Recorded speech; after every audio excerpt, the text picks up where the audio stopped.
আসমানের নিচে জমিনের উপরে যত মাখলুক আল্লাহ সৃষ্টি করেছেন, যা আমরা দেখি আর না দেখি সব কিছুই আল্লাহ পাকের মাখলুক। কথা বলেন ঠিক কিনা?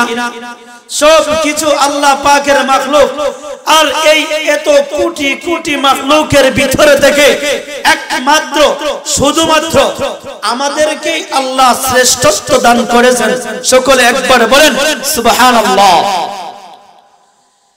আবার শ্রেষ্ঠত্ব দান করেই শুধু শেষ নয়, এমন এক দামি, এক মূল্যবান, এমন এক উচ্চ সুরের এক নবীর উম্মত বানাইছেন, যে নবীর উম্মত হওয়ার জন্য নবী রাসূলরা পর্যন্ত আল্লাহ পাকের কাছে দরখাস্ত, অনুরোধ, অ্যাপ্লিকেশন পাঠাইতেন। কারণ তারা আল্লাহর কাছে নবীগণ বলতেন, ও আল্লাহ, আমাকে নবী না বানাইয়া আখিরি নবী নবী মুহাম্মদুর রাসূলুল্লাহ একটা জবান বন্ধ করবেন না। সকলে বলেন সাল্লাল্লাহু আলাইহি ওয়াসাল্লাম। আল্লাহর হাবিব, আল্লাহর রাসূল, আল্লাহর পয়গম্বরগণ আল্লাহকে বলেন, ও রব্বে কাবা, আমাদেরকে নবী না বানাইয়া, আমাদেরকে পয়গম্বর না বানাইয়া আখিরি নবী, শেষ নবী, पैगंबर नबी, हबीब नबी, महबूब नबी, आका नबी, आशिक नबी, माशिक नबी, नबी मुहम्मदुर रसूलुल्लाह सल्लल्लाहु अलैहि ওয়াসাল্লামের উম্মত হিসেবে দুনিয়ার বুকে আমাদেরকে প্রেরণ করেন। নবী বানানোর প্রয়োজন নাই, কিন্তু আমরা আল্লাহর কাছে কোনো দরখাস্ত করি নাই, কোনো মুনাজাত করি নাই, আল্লাহর কাছে কোনো ফরিয়াদ করি নাই, আল্লাহর কাছে কোনো অনুরোধ করি নাই। বিনা অনুরোধে, বিনা চিঠির বিনিময়ে আমার আল্লাহ দয়া করে, মায়া করে, যাচাই করে, বাছাই করে আমাকে আপনাকে ওই নবীর উম্মত বানাইছেন। তাতে আমরা আপনারা খুশি না বেজার? আর একটু জোরে বলেন খুশি। তাহলে ওই নবীর উম্মত আল্লাহ আমারে আপনারা বানাইছেন। সুবহানাল্লাহ। এই হইল 2 নম্বর গুণ। 3 নম্বর গুণ হইল এই দুনিয়া শেষ। প্রথমে আমরা ছিলাম আলমে আরওয়াহ, তারপরে মার পেট, আলমে বথর, তারপর আলমে দুনিয়া, তারপর আলমে বরজখ, কবর জগৎ, কবর জগৎ থেকে আলমে ইয়াউমুল কিয়ামা, কিয়ামতের জগৎ। ওই কিয়ামতের ময়দান থেকে আমার আপনার ফয়সালা হবে। কেউ হবে জান্নাতি, কেউ হবে জাহান্নামী, কেউ হবে দুজকের আংরা, কেউ হবে জান্নাতের মেহমান। কথা বলেন ঠিক কিনা? কথা বলতে হবে। যারাই আছেন একটু জোরে সুরে আওয়াজ দিতে পারবেন তো? ওই কিয়ামতের ময়দান থেকে আমার আল্লাহ ফয়সালা করবেন। কেউ বাঁচাবে জান্নাতে, কেউ বাঁচাবে জাহান্নামে। তখন আল্লাহ পাক আদম থেকে নিয়া আমার আপনার নবী, হাবিবে নবী, মাহবুব নবী, নবী মুহাম্মদুর রাসূলুল্লাহ সাল্লাল্লাহু আলাইহি ওয়াসাল্লাম এই পর্যন্ত, আদম থেকে নিয়া আমাদের নবী পর্যন্ত যত নবী রাসূল দুনিয়ার বুকে আসছেন, সকল নবীদের উম্মতকে আমার আল্লাহ হাসরে মাহশরে, হাসরের মাঠে উপস্থিত করাবেন। ওই হাসরের মাঠে উপস্থিত করাইয়া সর্বপ্রথম আমাদের নবী জান্নাতে প্রবেশ করবেন। তারপর অন্যান্য নবীগণ, পয়গম্বরগণ আল্লাহ তাআলার হুকুমে ওই সকল নবীরা আল্লাহর তৈরি জান্নাতের ভিতরে প্রবেশ করবেন। নবী রাসূলদের সিরিয়াল শেষ। নবী রাসূল যখন জান্নাতে যাওয়া সিরিয়াল শেষ, তারপর হবে উম্মতের সিরিয়াল। এখন বুঝে থাকলে বলেন তো দেখি, এই দুনিয়ার বুকে সর্বপ্রথম নবী হিসাবে দুনিয়ার বুকে আবির্ভাব হয়েছিলেন আমাদের নবী আদম নবী? আদম নবী। সকলে একটু জোরে সুরে বলেন, আমাদের নবী না আদম নবী? আদম নবী। তো জান্নাতে নবী রাসূলদের সিরিয়ালের পরে নবী রাসূল জান্নাতে যাওয়ার পর সর্বপ্রথম উম্মতের ভিতরে সিরিয়াল প্রাপ্ত হওয়া অধিকার ছিল আদম নবীর উম্মতেরা। কথা বলেন ঠিক কিনা? কিন্তু আল্লাহ আদম নবীর উম্মতকে সর্বপ্রথম জান্নাতে পাঠাবেন না। ঈসা পয়গম্বরের উম্মতকে সর্বপ্রথম জান্নাতে পাঠাবেন না। মুসা পয়গম্বরের উম্মতকে উম্মতকে সর্বপ্রথম জান্নাতে পাঠাবেন না। দাউদ পয়গম্বরের উম্মতকে সর্বপ্রথম জান্নাতে পাঠাবেন না। আল্লাহ ইহইয়া পয়গম্বরের উম্মতকে সর্বপ্রথম জান্নাতে পাঠাবেন না। আমার নবী, হাবিবে নবী, মাহবুব নবী, আকা নবী, আশিক নবী, মাশুক নবী, নবী মুহাম্মদুর রাসূলুল্লাহ সাল্লাল্লাহু আলাইহি ওয়াসাল্লামের উম্মতদেরকে সকল নবীর সিরিয়াল শেষ হওয়ার পরে আমার নবীর উম্মত সর্বপ্রথম জান্নাতে যাবে। এটা উম্মতি মুহাম্মাদীদের উম্মতের 3 নম্বর বৈশিষ্ট্য। সকলে একবার বলেন সুবহানাল্লাহ। তাহলে আমাদের নবীর উম্মত হয়ে, আমাদের রাসূল আমাদের নবীর উম্মত হয়ে আমরা লাভবান না ক্ষতিবান? লাভবান। তাহলে ওই নবীর সুন্নাত তরিকা অনুযায়ী ওই নবীর জিন্দেগিকে ফলো করে ওই নবীর উপরে যে আল্লাহ কুরআনে কারীম আল্লাহ নাজিল করেছেন ওই কুরআন অনুযায়ী জিন্দেগি পরিচালনা করতে পারবো তো ইনশাআল্লাহ। আল্লাহ তাআলা আমাদের সকলকে ওই নবীর জিন্দেগি অনুযায়ী কুরআন অনুযায়ী হাদিস মোতাবেক জিন্দেগি পরিচালনা করার আমার আল্লাহ তৌফিক দান করুক। সকলে বলেন আমিন। সম্মানিত হাজির, আমার তেলাওয়াতকৃত আয়াতের পুরোটা আয়াত আমি তেলাওয়াত করি নাই, শেষের একটা শব্দ আমি রেখে দিয়েছি। তো কেন রেখে দিয়েছি তাও পরে বলবো। এই আয়াতের শুরুভাগে আমার আল্লাহ এই আয়াতের ভিতরে 3টা স্তরে আমার আল্লাহ আল্লাহর হাবিবকে আয়াত নাজিল করে নবী মুহাম্মদুর রাসূলুল্লাহ সাল্লাল্লাহু আলাইহি ওয়াসাল্লামকে বলেন, ইয়া আইয়ুহাল্লাযীনা আমানু, ওগো নবী আপনি আপনার ঈমানদার বান্দা এবং বান্দীদেরকে জানাইয়া দেন, ও দুনিয়ার ঈমানদাররা, তুমি কোন ফিলিস্তিনের ঈমানদারকে আল্লাহ উদ্দেশ্য করে বলে নাই, ফিলিস্তিনের মুসলমানদের, ফিলিস্তিনের ঈমানদারদেরকে আল্লাহ উদ্দেশ্য করে বলে নাই। মুসলমান বাঙালি কোন মুসলমান, বাঙালি কোন ঈমানদারকে আমার আল্লাহ উদ্দেশ্য করে বলে নাই।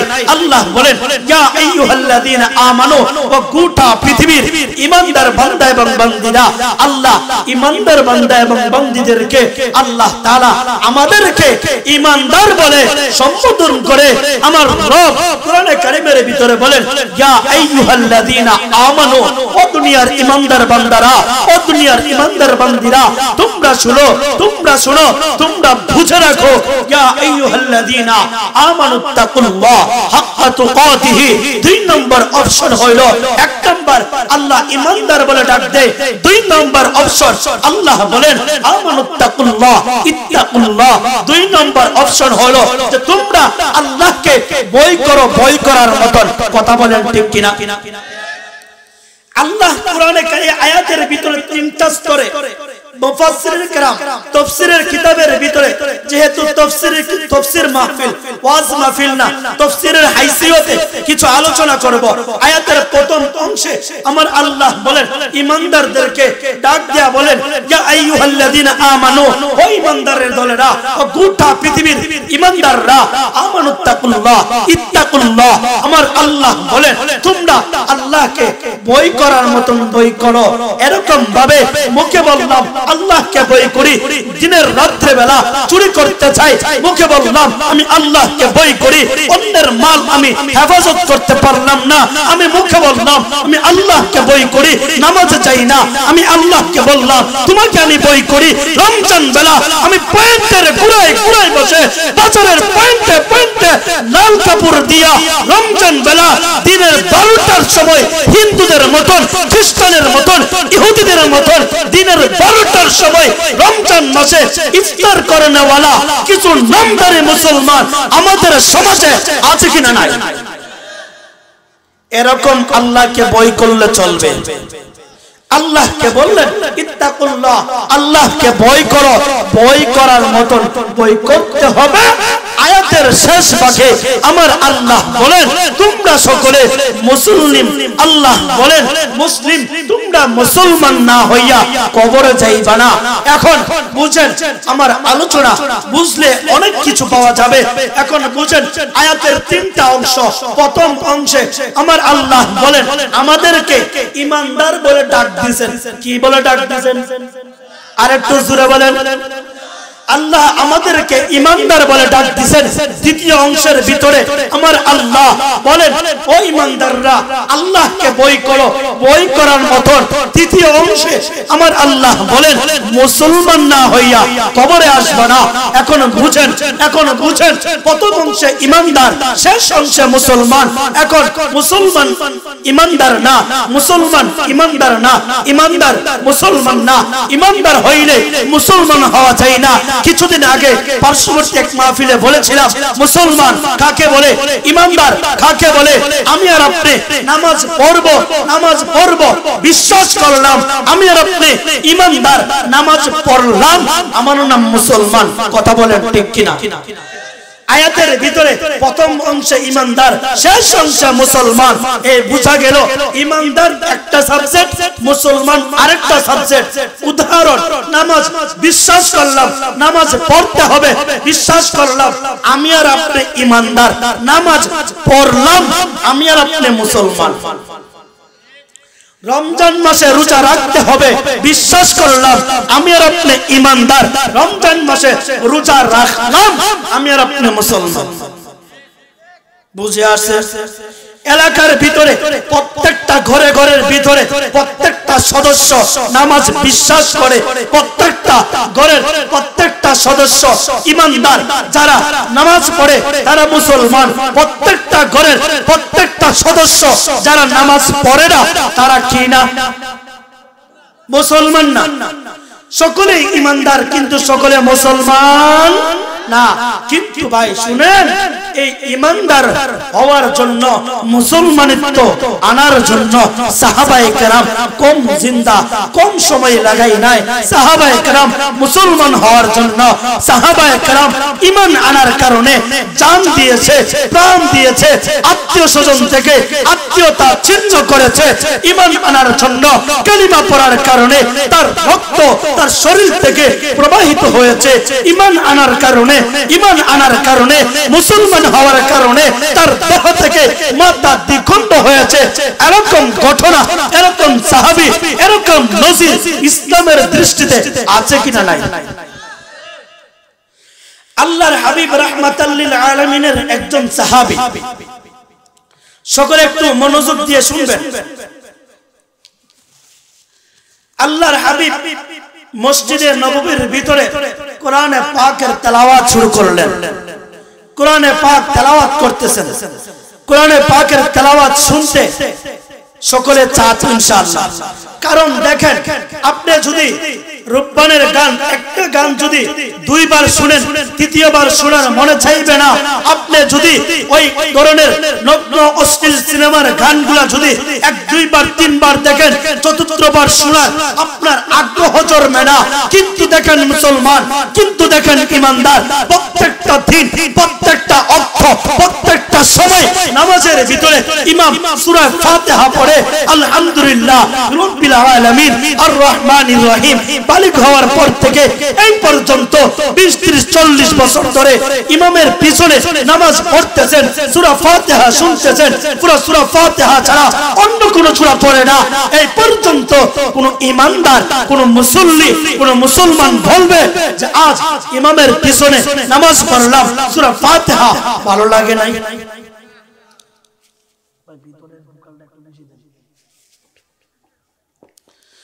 তো আল্লাহর হাবিব রাহমাতাল লিল আলামিন মসজিদে নববীর ভিতরে কোরআনে পাকের তেলাওয়াত শুরু করলেন। সাহাবায়ে কেরাম কোরআনের তেলাওয়াত শুনতে আসে আল্লাহর রাসূলের সামনাসামনি, সিনা বর সিনা আল্লাহর রাসূলের সামনাসামনি বসে কোরআনে পাকের তেলাওয়াত শুনে। মক্কা নগরীর ভিতরে ধনী ধনাঢ্য লোক একজন যুবক প্রায় আল্লাহর রাসূলের সামনে দূর থেকে দাঁড়াইয়া আল্লাহর রাসূলের জবান থেকে কালামে পাকের তেলাওয়াত শুনে, কিন্তু সে মুসলমান না। বহুদিন হয়ে গেল কালামে পাকের তেলাওয়াত শুনে শুনে আল্লাহর রাসূলের প্রতি তার একটু মায়া জন্মে গেল, রাসূলের প্রতি একটু মায়া হলো। তো ওই যুবক আল্লাহর রাসূলের তেলাওয়াত শুনে শুনে, দূর থেকে শুনে আবার কিছু সময় শুনে চলে যায়, আবার আসে। আল্লাহ রাসূলের জবানের পাক থেকে কোরআনে পাকের তেলাওয়াত শুনে যুবক এখন কি করবে মনে পেরেশান। আমি হলাম খ্রিস্টান, আমার বাবা খ্রিস্টান, মাও খ্রিস্টান। কেমন খ্রিস্টান? ধনাঢ্য ফ্যামিলি মক্কায়, তার মতন ধনাঢ্য ব্যক্তি দ্বিতীয় আর কারো নাই। যদি মক্কা শহরের ভিতরে কেউ যদি কোনো দামি পোশাক পরে তাহলে ওই যুবকের গায়ে সর্বপ্রথম আসে। যদি মক্কার শহরের ভিতরে যদি কেউ দামি গাড়ি ব্যবহার করে সর্বপ্রথম ওই যুবকের কাছে আসতে হয়। যদি মক্কা শহরের ভিতরে যদি কোনো দামি খাবার আসে তাহলে সর্বপ্রথম ওই যুবকের কাছে আসতে হয়। আবু জাহেল, উতবা, সাইবা তাদের অনেক পিছনে, কিন্তু ধনীর দিক দিয়া ওই যুবক সবচাইতে ধনী বেশি। খুশবু আতর যদি মক্কার ভিতরে আসে সর্বপ্রথম ওই যুবকের কাছে আসে, তাহলে বুঝেন। আর মক্কার যুবকেরা আফসোস করত, যদি আল্লাহ আমাদেরকে ওই যুবকের মতন ধনী বানাইতো তাহলে কতই না ভালো হইতো, কতই না ভালো হইতো। মানুষ ওই যুবককে দেখে আফসোস করত, আফসোস করত। যুবক আল্লাহ রাসূলের জবান থেকে কালামে পাকের তেলাওয়াত শুনে, জবান থেকে কালামে পাকের তেলাওয়াত শুনে শুনে কি করবে? তে তো মুসলমান না, আল্লাহ রাসূলের কাছে দূর থেকে কালামে পাকের তেলাওয়াত শুনতেছে।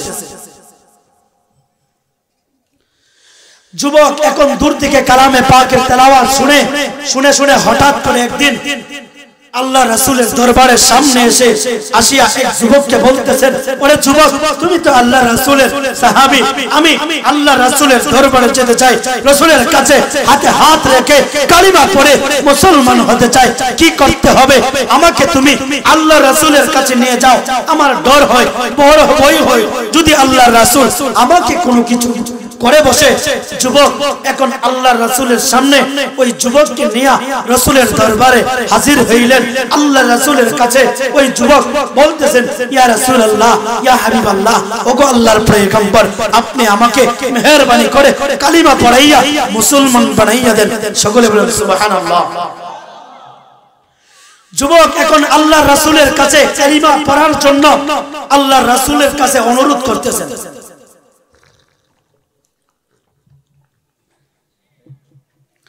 যুবক এখন কালিমা পড়ার জন্য উপযুক্ত হয়ে গেলেন। আল্লাহ রাসূল এখন যুবককে উদ্দেশ্য করে বলতেছেন, আল্লাহর পয়গম্বর, হাবিবে নবী, মাহবুব নবী, আকা নবী, আশিক নবী, মাশুক নবী, নবী মুহাম্মদুর রাসূলুল্লাহ সাল্লাল্লাহু আলাইহি ওয়াসাল্লাম। যুবককে এখন বলতেছেন, ও মক্কার যুবক, তুমি কালিমা পড়ার জন্য তুমি আসলাম।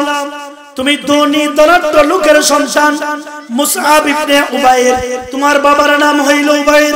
তুমি ওই উবাইরের সন্তান মুসআব, তোমার মতন ধনাঢ্য যুবক এই মক্কার ভিতরে দ্বিতীয় আর কারণে যুবকের নাম হইল মুসআব ইবনে উবাইর। মুসআবকে ডাক দিয়া আল্লাহর পয়গম্বর বলেন, ও মুসআব, তুমি শুনো শুনো, তুমি কালিমা পড়বা, তোমার শরীরে দামি জামা থাকবে না। তুমি কালিমা পড়বা, তোমার শরীরের সুন্দর চেহারা থাকবে না। তুমি কালিমা পড়বা, তোমার শরীরের সুন্দর সুঘ্রাণ থাকবে না। তুমি কালিমা পড়বা, আরাম অট্টালিকা বিল্ডিং এর ভিতরে থাকবা, তা কিন্তু হবে না। তুমি কালিমা পড়বা, মানুষ তোমাকে অপমান করবে, অপদস্থ করবে।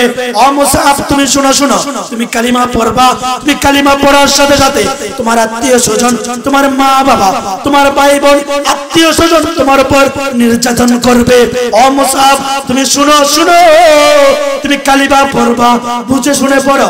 তোমার উপর কিন্তু নির্যাতন হবে, তোমার উপর কিন্তু জুলুম হবে, তুমি কি সহ্য করতে পারবা না? মুসআব ইবনে উবাইর এখন ডাক দিয়া বলেন, ও আল্লাহর পয়গম্বর, আমি কিন্তু মুসলমান হওয়ার জন্য আসলাম, কারণ আমার অন্তরের ভিতরে আপনার কালামে পাকের তেলাওয়াতের মুহাব্বত, আপনার মুহাব্বত, আপনার প্রতি প্রেম ভালোবাসা আমার ভিতরে জন্মে গেল। ওগো আল্লাহর পয়গম্বর, আপনি আপনি দেরি করবেন না, আপনি আমার দামি কাপড়ের চিন্তা করতে হবে না, আপনি আমার সুগন্ধির ব্যবহার চিন্তা করতে হবে না, আপনি আমার অট্টালিকার চিন্তা করতে হবে না, আপনি আমাকে এই মুহূর্তে কালিমা পড়াইয়া আমাকে মুসলমান করিয়া নিন। সুবহানাল্লাহ। যুবককে আল্লাহ রাসূল বলতেছেন, যুবক তুমি যদি কালিমা পড়ো দামি কাপড় থাকবে, তুমি যদি কালিমা পড়ো দামি ওই সুগন্ধি তোমার দেহে থাকবে না, অট্টালিকা থাকবে না, দামি শরীর দামি পালঙ্গের উপর, দামি বেডের উপর, দামি জায়নামাজের উপর, দামি কোনো কিছুর উপর তুমি বসতে পারবে না। তোমার আত্মীয় স্বজন তোমাকে দূর দূর করিয়া তোমার উপর নির্যাতন করবে, তুমি কি সহ্য করতে পারবা? আল্লাহর রাসূলের সাহাবী মুসআব বলেন, ওগো আল্লাহ পয়গম্বর কালিমা পড়ান, পরের পূর্তি কি হবে তা আমি দেখতেছি। যুবককে কালিমা পড়াইলেন। আল্লাহ রাসূল যুবককে বললেন, ওরে যুবক, ও মুসআব বাড়িতে যাও, মা বাবার কাছে কিন্তু কালিমা যে প্রকাশ তুমি করিও না, কারণ ইসলামের প্রথম যুগটা ছিল আল্লাহ রাসূল লুকিয়ে লুকিয়ে গোপনে গোপনে ইসলামের দাওয়াতের কাজ করতেন। কথা বলেন ঠিক কিনা? কারণ ইসলামের প্রথম যুগটা ছিল গোপনে গোপনে কালিমার দাওয়াত দেওয়া। ইসলামের প্রথম যুগটা ছিল লুকিয়ে লুকিয়ে কালিমার দাওয়াত প্রচার করা। ওই সময়টা যখন কাটিয়ে যায়, মুসআব ইবনে উবাই তার বাড়িতে চলে যায়। সকলে আমার দিকে মনোযোগ দেন। মুসআব ইবনে উবাই তার বাড়িতে চলে যায়, তার মাকে ডাক দেয়, ওগো আমার মা, ও আমার বাবা, ও আমার ভাই, ও আমার বোন, ও আমার চাচা, তোমরা কোথায়? আসো। সকলকে ডাকতেছে। মা বাবা সকলে দৌড় দিয়ে আসিয়া বলেন, ও মুসআব তোমার কি হয়েছে? মুসআবকে সকলে বলে, ওরে মুসআব তোমার কি হয়েছে? এখন এমন ভাবে পাগলের মতন উম্মাদের মতন তুমি ডাকতেছো কেন? তখন মুসআব বলে, ওরে আমার বাবা, ও আমার মা, আমি পাগল হই নাই, তোমাদেরকে আমি এক দাওয়াত দেওয়ার জন্য আসলাম। আমি কালিমা পড়ে মুসলমান হয়ে গেছি, আমি কালিমার বার্তা পেয়েছি, কালিমার দাওয়াত পেয়ে ওই মুহাম্মাদের হাতে হাত রেখে কালিমা পড়ে মুসলমান হয়ে গেলাম। আমি তোমাদের মতন খ্রিস্টান ধর্মের ভিতরে আমি আর নাই, আমি তোমাদের ধর্মে থাকতেও চাই না, আমি কিন্তু মুহাম্মাদের ধর্ম গ্রহণ করে মুসলমান হয়ে গেলাম। এখন তার মা চিন্তায় পড়ে গেলেন, কারণ তারা দেখতেছে ইসলামের যুগে প্রথম যুগে যারা কালিমা পড়ে মুসলমান হয়েছিল তাদেরকে তাদের মা, তাদের বাবা, তাদের আত্মীয় স্বজন মারধর করে, লাঠি পিটা করে, তাদেরকে ঘর থেকে বের করে দেয়, এমনকি ঘরের ভিতরে জিঞ্জিল দ্বারা আটক করে রাখে, খানা দেয় না। সপ্তাহের পর সপ্তাহ চলে যায়, মাসের পর মাস চলে যায়, খানা পিনা কোনো কিছুই সন্তানকে দেয় না। মুসআবের মা এখন ডাক দিয়া বলেন, ওরে মুসআব তুমি কালিমা পড়েছো, তোমার মার কথা একবার স্মরণ করো নাই? তোমার মার কথা কি একবারও চিন্তা করো নাই? ও মুসআব তুমি কালিমা পড়েছো, আমাকে একবার বলতা, আমি তোমাকে অনুমতি দিতাম। তুমি আমাকে না বলেই তুমি কালিমা পড়ে মুসলমান হয়ে গেলা। বাবা বলে, ওরে বা সন্তান, তোকে আমি কত আদর যত্ন করিতাম, কত সত্যে, কত আরাম আয়েশের ভিতরে তোমাকে আমি যত্ন করিতাম, কিন্তু তুমি আজ মুহাম্মাদের হাতে হাত রেখে কালিমা পড়েছো, তুমি খ্রিস্টান ধর্ম ছেড়ে তুমি মুসলমানিত্ব হয়েছো। ও মুসআব তোমাকে আমি কত আদর করি, দামি দামি কাপড়, দামি দামি ব্র্যান্ডের গাড়ি, দামি দামি আতর সুগন্ধি তোমার জন্য নিয়ে আসি। ওরে বাবা আমাদের দিকে তাকাইয়া তুমি কালিমা ছেড়ে দাও, আমাদের ধর্মে পুরোনাই তুমি চলে আসো। সকলে বলেন নাউযুবিল্লাহ।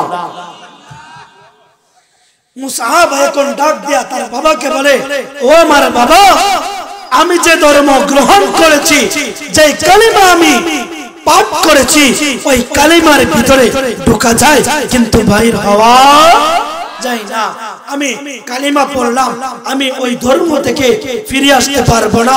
তোমরা আমাকে যত কষ্টই দাও না কেন, যতই জুলুম করো না কেন, যতই নিপীড়িত করো না কেন, আমি কিন্তু ওই ধর্ম ছাড়বো। এখন মুসআবের বাবা উবাইদ লোহার জিনজিল আনিয়া মুসআবের দুইটা হাত বাঁধলেন, দুইটা পা বাঁধলেন। মা বাবার আদরের সন্তান মুসআব, যে সন্তান মা বাবার কাছে সবচাইতে প্রিয় ছিল, কিন্তু কপাল পোড়া ওই মা বাবা কালিমা পড়ার কারণে সন্তানকে কষ্টের পর কষ্ট সহ্য করতে দেওয়া হয়েছে। মুসআবকে কোন হাতে জিনজিল, পায়ে জিনজিল, হাতে বিড়ি, পায়ে বিড়ি দিয়া ওই মুসআবকে ঘরের ভিতরে আটক করে রেখেছে। মুসআব এখন পেরেশান, কি করবে?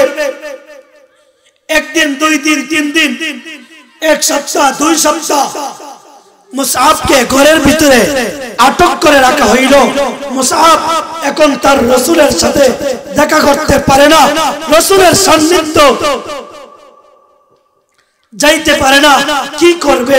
মুসআবকে একদিন নয়, দুই দিন নয়, পুরো একটি বছর মুসআবের হাতে বেরি, পায়ে বেরি দিয়া তার মা এবং বাবা ঘরের ভিতরে আটক করে রেখেছে।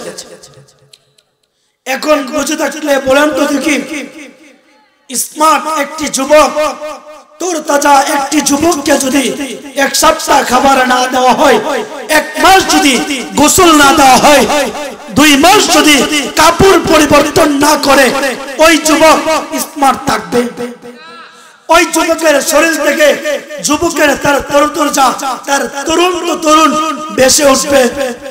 কিন্তু মুসআব একটি বছর একটি ঘরের ভিতরে জিনজিল দিয়া বাঁধা, হাতে বেরি, পায়ে বেরি, ঘরের ভিতরে আটক।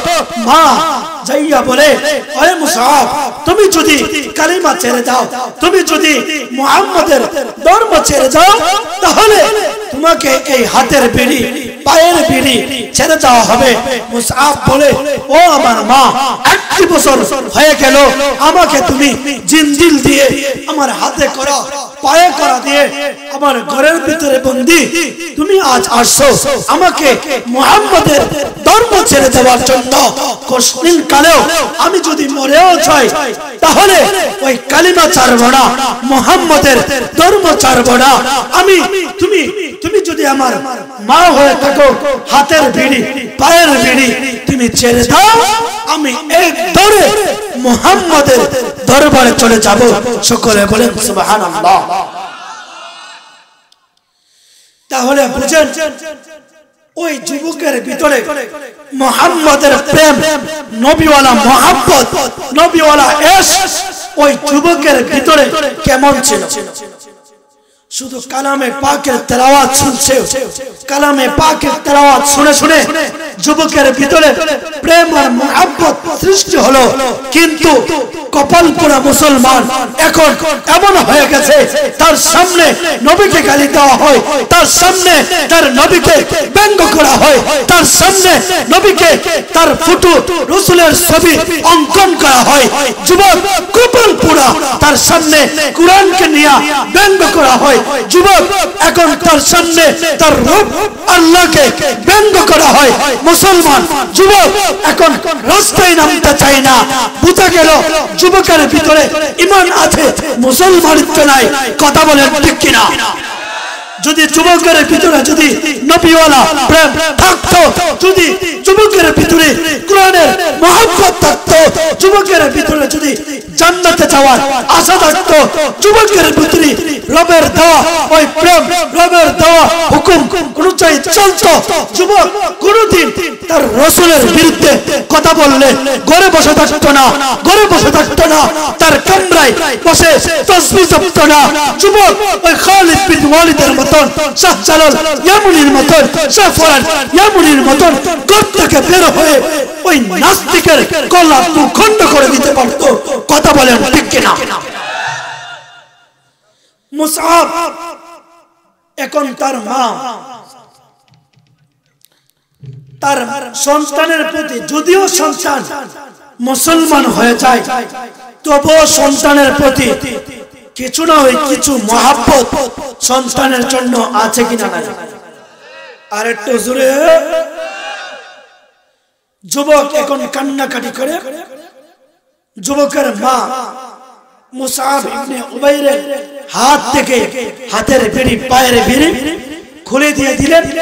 মুসআব মার দিকে না তাকাইয়াই এক দূরে আল্লাহর রাসূলের দরবারে চলে গেলেন।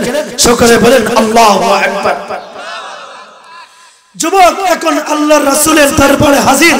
আল্লাহর রাসূল নামাজ পড়তেছেন, নামাজ শেষ। আল্লাহর রাসূল নামাজ শেষ করার পর দূর দিকে তাকাইয়া দেখে মুসআব দাঁড়াইয়া আছে। আল্লাহর হাবিব মুসআবকে দেখে চিনতে পারে না, কারণ মুসআব যখন কালিমা পড়েছিল, মুসআব তরতাজা একজন যুবক ছিল, কিন্তু একটি বছর জিনজিরার ভিতরে কারারুদ্ধ হয়ে থাকার কারণে যুবক এখন মুসআব শুকিয়ে গেল। তাকে চেনা যায় না, চিরাপিরা কাপড়, পুরনো কাপড় ছিন্ন ছিন্ন হয়ে মুসআব দাঁড়াইয়া আছে। আল্লাহর রাসূল মুসআবকে দেখে যুবককে ডাক দিলেন, ওরে যুবক, তুমি আমার কাছে আসো। আল্লাহর হাবিবের ডাক শুনে মুসআব দূর থেকে আল্লাহর রাসূলের কাছে আসলেন। আল্লাহর রাসূল বলেন, ও মুসআব, তোমাকে চেনা যায় না, তোমাকে চেনা যায় না, তোমার কি হয়েছে? একটি বছর হয়ে গেল, তোমাকে দেখা যায় না। কোথায় তুমি? কোথায় তোমার বাড়িঘর? কোথায় তোমার দেখাশোনাও নাই? মুসআব এখন কেঁদে কেঁদে চোখের পানি ছেড়ে আল্লাহর হাবিবকে বলেন, ওগো আল্লাহর হাবিব, আমি কালিমা পড়লাম, কালিমা পড়ার পর বাড়িতে চলে যাই। বাড়িতে চলে গিয়ে আমি যখন আমার মা, আমার বাবা, আত্মীয় স্বজনের কাছে আমার কালিমার কথা বলি, আমার মা বাবা আমাকে হাতে বিড়ি পায়ে বিড়ি রেখে আমাকে ঘরের ভিতরে একদিন নয়, 2 দিন নয়, পুরো একটি বছর ঘরের ভিতরে আবদ্ধ করে রেখেছে। আল্লাহর হাবিব আমাকে এই মুহূর্তে আমার মা হাতের বিড়ি পায়ের বিড়ি ছেড়ে দেওয়ার কারণে আপনার কাছে চলে আসলাম। ওগো আল্লাহর হাবিব, কি করতে পারি? আমার মা, আমার বাবা যদি আমাকে দেখে আবার আমাকে নিয়ে যাবে, আপনি আমাকে কোনো না কোনো ব্যবস্থা করেন। তাহলে বুঝেন, সাহাবায়ে কেরাম ইসলাম ধর্ম গ্রহণ করার পর তাদেরকে শান্তি না অশান্তি? আর একটু জোরে। আমার না গলা গেছে, আপনারা গেছে। তাহলে সাহাবায়ে কেরাম কালিমা পড়লেন মানে তাদের বিপদ চলে আসে। মুসআব ইবনে উমাইর কালিমা পড়ার কারণে ওই মুসআব আল্লাহ তার দাম এত বৃদ্ধি করে দিয়েছিলেন।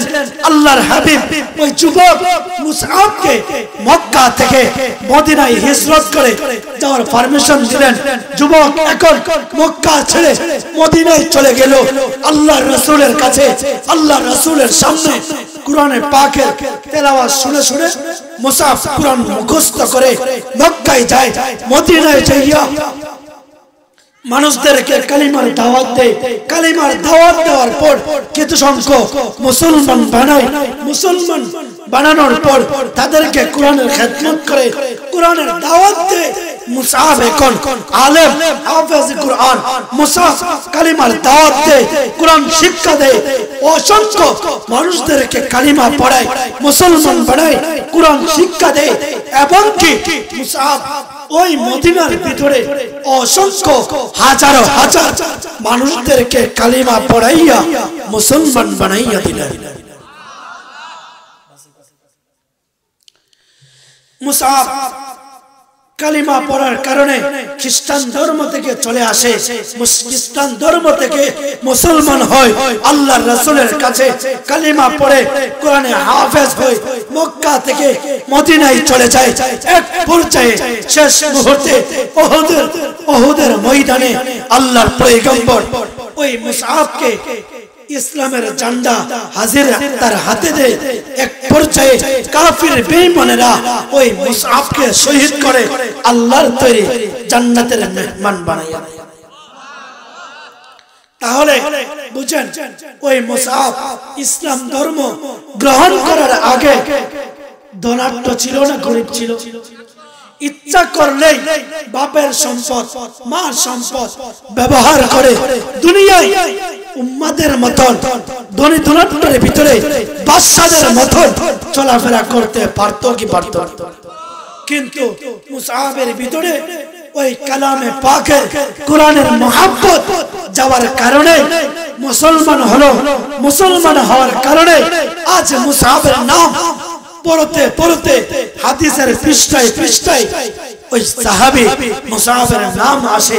কিন্তু আমরা মুসলমান, মুসআব মুসলমান, আমরা ইমানদার। মুসআব ইবনে উবাই সেও মুসলমান। আমাদের সামনে মসজিদ থেকে মুয়াজ্জিন আযান দেয়, মসজিদে যাই না। মুসআব খ্রিস্টান ধর্ম থেকে মুসলমান হয়ে অসংখ্য মানুষকে কালিমা পড়ায়, অসংখ্য খ্রিস্টানকে কাফিরকে কালিমা পড়াইয়া মসজিদের মুসল্লি বানায়। আর আমরা মুসলমান হয়ে নামাজ পড়ি। এরকম আছে না? এখন সমাজের ভিতরে আমরা যারা আছি, আমরা আল্লাহকে ভয় করি তো? সকলে বলে না আমরা আল্লাহকে ভয় করিনি। কে কে ভয় করেন না? তুলে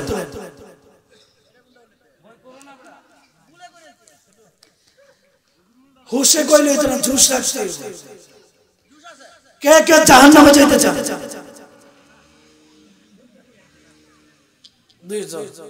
হুশ নাই। কে কে আল্লাহকে ভয় করেন? সকলে ভয় করেন তো?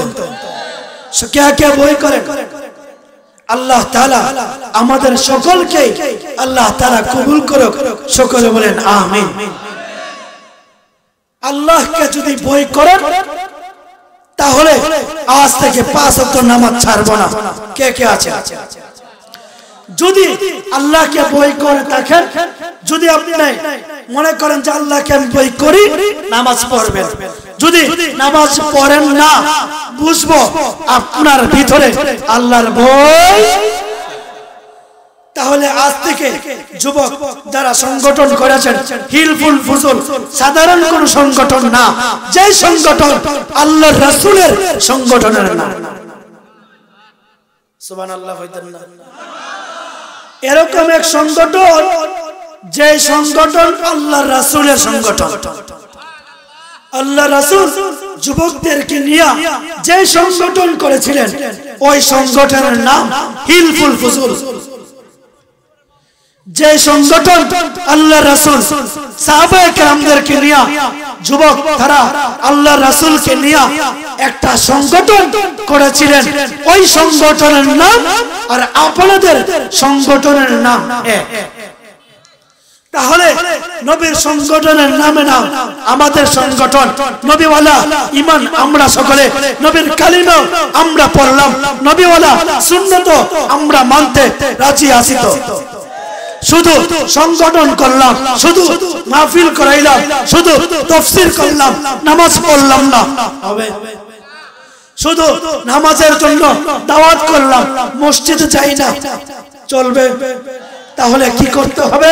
আমার আয়াতের শুরু অংশে আল্লাহ বলেন ঈমানদার, আয়াতের শেষ অংশে আল্লাহ বলেন মুসলমান না হইয়া কবরে সংগঠন করলাম, ওয়াজ শুনলাম না হবে?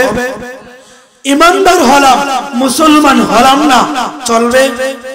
মুসলমান হলাম, জান্নাতে যাওয়ার মতন কাজ করলাম না, মুসলমান হলে চলবে? তাহলে ঈমানদার আল্লাহ যেহেতু বললেন ইয়া আইয়ুহাল্লাযীনা আমানু, ও গোটা পৃথিবীর ঈমানদাররা, ও গোটা পৃথিবীর ঈমানদার বান্দা এবং বান্দীরা, তোমরা আল্লাহকে ভয় করো, ভয় করার মতন আর কবরে মুসলমান না হইয়া কবরে আসিও না। এ থেকে বুঝা গেল ঈমানদার হলে চলবে না, মুসলমান হতে হবে। ঈমানদার হলেই শুধু চলবে না, মুসলমান হতে হবে। এখন আমরা সকলে শুনেন, কিয়ামত হবে বিশ্বাস করলাম, আমরা সকলে ঈমানদার। সকলে বলবেন কিয়ামত হবে, বিশ্বাস করলাম আমরা সকলে। আরেকটু জোরে, কিয়ামতে আমরা সকলে ইসরাফিলের শিঙ্গার মাধ্যমে কিয়ামত সংগঠিত হবে, বিশ্বাস করলাম আমরা সকলেই ঈমানদার। আমরা সকলেই আমাদের নবী শেষ নবী আখেরি নবী, বিশ্বাস করলাম আমরা সকলে ঈমানদার। মৃত্যুর পর পুনরায় জীবিত হব, বিশ্বাস করলাম আমরা সকলে ঈমানদার। নামাজ পড়তে হবে, বিশ্বাস করলাম আমরা সকলে ঈমানদার। নামাজ পড়লাম আমরা মুসলমান। লাইটিং ফিট হইল, ঈমানদার। সুইচ দেওয়ার পর যদি লাইট জ্বলে মুসলমান, যদি লাইট জ্বলে না এই লাইট কিনা ফিউজ, এই লাইট রাখবেন, এই মাইক সব কিছু ঠিকঠাক। সুইচ দেওয়ার পর মাইক চলে না, মাইক সামনে রাখবো। সুইচ দেওয়ার পর ফ্যান চলে না, ওই ফ্যান ঘরে রাখবো। সুইচ দেওয়ার পর লাইট চলে না, ওই লাইট রাখবো। কিছুই রাখবেন না। ঈমানদার নামাজ নাই, আল্লাহ ওই ঈমানদারকে জান্নাতে না জাহান্নামে। কোথায় রাখবেন? আমরা যেরকম ভাবে লাইট চলে না বাহিরে ফেলবো, ফ্যান চলে না বাহিরে ফেলবো, ঈমানদার নামাজ পড়ে না আল্লাহ জাহান্নামে ফেলবেন। কথা বলেন ঠিক কিনা? তাহলে ঈমানদার একটা সাবজেক্ট, মুসলমান আরেকটা সাবজেক্ট। মুসলমান ঈমানদার হলে মুসলমান হওয়া যায় না, আর মুসলমান হতে হলে 5 ওয়াক্তই নামাজ পড়তে হবে না ছাড়তে হবে? তাহলে সমাজের ভিতরে যারা নামাজ পড়ে না তারা ঈমানদার? ঈমানদার যারা নামাজ পড়ে না তারা কি মুসলমান? কয়েকজন বলছে। যারা সমাজের ভিতরে নামাজ পড়ে না, আজান শোনার পরেও তারা কি মুসলমান? যারা রমজান মাসে রোজা রাখে না তারা কি মুসলমান? যারা অর্থ সম্পদ টাকা সত্ত্বে যাকাত দেয় না তারা কি মুসলমান? যারা অর্থ সম্পদ টাকা সত্ত্বে হজ করতে চায় না তারা কি মুসলমান?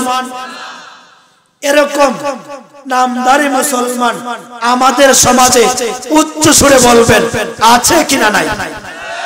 এরকম বাটফার নামক মুসলমান আছে কিনা নাই? নামদারি মুসলমান আছে কিনা নাই? নামাজ পড়ে না এক ওয়াক্ত, কিন্তু মসজিদে যায় সপ্তাহে একদিন, জুমার দিন মসজিদে প্রথম কাতারে ঠেল্লা সবাইরে পিছনে ফলাইয়া তারপরে সামনে কাতারে মুসল্লি, একদিনের মুসল্লি, জুমার দিনের মুসল্লি, সাপ্তাহিক মুসল্লি পার পাবে না। কারণ আল্লাহ রাসূলের সহিহ হাদিস, যে বান্দা যে বান্দির একটা কবিরা গুনাহ থাকবে আমার আল্লাহ তাকে জান্নাত জাহান্নামে পাঠায়। মানে যে বান্দা এবং বান্দির এক ওয়াক্ত নামাজ ছাড়লো তার আমলনামার ভিতরে একটা কবিরা গুনাহ, যে 2 ওয়াক্ত নামাজ ছাড়লো আল্লাহ তাআলা তার আমলনামায় 2টা কবিরা গুনাহ। তাহলে বুঝেন আল্লাহর রাসূল বললেন এক ওয়াক্ত নামাজ নাই একটা কবিরা গুনাহ, 2 ওয়াক্ত নামাজ নাই 2টা কবিরা গুনাহ, 3 ওয়াক্ত নামাজ নাই 3টা কবিরা গুনাহ, 4 ওয়াক্ত নামাজ নাই 4টা কবিরা গুনাহ, 5 ওয়াক্ত নামাজ নাই 5টা কবিরা গুনাহ।